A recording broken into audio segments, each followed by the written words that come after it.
है? ये दरभंगा जिला अंतर्गत बहादुरपुर थाना में कल दिनांक 3 अगस्त को लगभग 12:30 बजे ये सूचना प्राप्त हुई कि अमरजीत कुमार ये जो व्यक्ति हैं जो कि शाखा प्रबंधक के द्वारा इनको अधिकृत करके ग्रुप लोन को पैसा जो है कलेक्ट करने के लिए भेजा गया था। इनके द्वारा थाना में आगे सूचना दिया गया कि लगभग 12 के आसपास में इनके पास से कुल 42,000 के आसपास जो पैसा जो उन्होंने रिकवर किया था वो कुछ 2 अज्ञात अपराध कर्मियों ने जो 2 बाइक पर थे उन्होंने इनसे लूट लिया गया। इस सूचना के तुरंत उपरांत थानाध्यक्ष बहादुरपुर ने और टेक्निकल टीम ने तुरंत मौके पर पहुंचे। मौके पर पहुंचने के उपरांत इन्होंने अपना तकनीकी अनुसंधान जो है वो त्वरित रूप से शुरू किया। आगे जब हम ऐसे साक्ष्य संकलन हम कर रहे थे तो उसमें कुछ चीज़ें जो है वो उजागर हुई। तकनीकी रूप से अनुसंधान में ये चीज़ भी उजागर हुई कि जो इन लोगों के द्वारा इनके द्वारा जो पूरा अपना थ्योरी बताई जा रही थी जिस तरह से इनके साथ में घटना कारित हुई है उसकी पुष्टि ये नहीं कर पाएगा जब घटनास्थल पहुँचे। जब हमने और अनुसंधान के बिंदुओं को और खंगाला तो घटनास्थल के पास से ही हमें एक जो सिम बेसिकली जो मोबाइल इन्होंने बोला था कि हमारे से लूट किया गया है उसका सिम जो था वो बरामद हो गया। जब हमने इनसे और गहनता से संबंधित पूछताछ किया तो ये अपने ही बुने हुए एक जाल में एक तरह से वहीं पर ही टूट गए और उन्होंने अपने अपराध को स्वीकार करते हुए बोला कि खुद इन्होंने एक षड्यंत्र रचते हुए जो कंपनी का पैसा था उसको लूटने के लिए इन्होंने ये पूरा अपराध का एक साजिश को रचा था और जो पैसा था लगभग 42,000 रुपया इन्होंने अपनी सास के अकाउंट में और अपने अकाउंट में क्रमवश इन्होंने ट्रांसफ़र कर दिया। इसके बाद में इन्होंने घटनास्थल का जो पूरा हम लोगों ने जो छानबीन किया इन्होंने वहाँ से अपना बैग और मोबाइल जो था जो इन्होंने फेंक दिया था छुपा दिया था उसको भी इन्होंने रिकवर करवाया।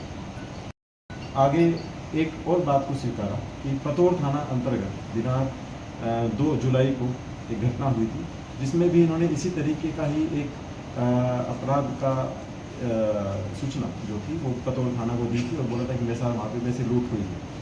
उसका भी इन्होंने अपना भूमिका स्वीकारते हुए बोला कि उस समय भी लगभग जो इन्होंने 47,510 रुपये जो अपने बोले थे कि इनमें से लूट लिए गए थे उसका भी इन्होंने ऐसे ही ट्रांसफ़र अपने ही व्यक्तिगत अकाउंट में किया था। इस पूरे घटनाक्रम को हम लोगों ने उद्भेदन जो किया है वो कुल 6 घंटे के अंदर में किया है। इसमें मोबाइल जो है वो रिकवर किया गया है, बैग रिकवर किया गया है एवं जो अन्य साक्ष्य हैं जिसमें इन्होंने भी जो ट्रांसफ़र भी किया गया था पैसा उस पैसा को भी इन्होंने ट्रांसफ़र जो किया गया था अपने सास के अकाउंट में किया गया था उसका हमने पूरा चेन इस्टेब्लिश भी कर लिया है। पैसा भी हमने जल्दी ही उसमें रिकवर कर दिया गया। कहाँ का रहने वाला है?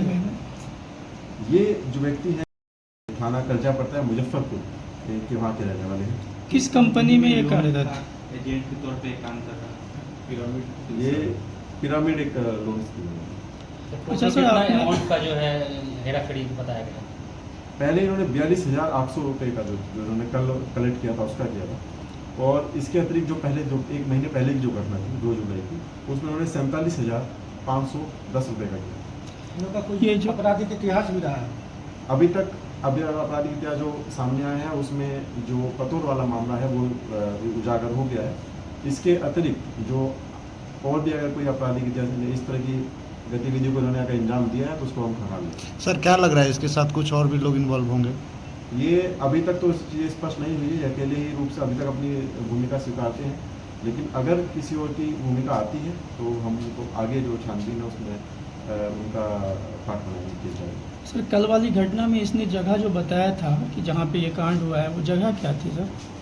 वो ये कलेक्शन जब करते हुए गांव के बीच में जो रोड होता है वहाँ पर वो वापस जब कलेक्शन करने टाइम पर लौट रहे थे तो उस रोड के पास में इन्होंने अपने घटनास्थल बनाई थी जो एक सुनसान एरिया पड़ता है जो मतलब घरों के से दूर रहता है।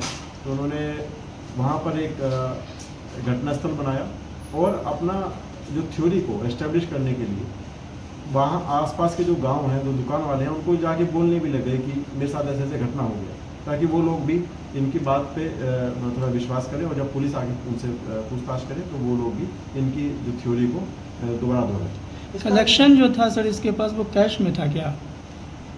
आप जैसे वो कलेक्शन जो है आमतौर पे करते हैं वो कैश में करते हैं तो ये और इनको अगर ये भी अलाउ है कंपनी की तरफ से कि अगर ये कैश में इनको पैसा देता है जो ग्राहक लोग होते हैं उसको ये अकाउंट पे कंपनी के अकाउंट में ट्रांसफ़र करा सकते हैं।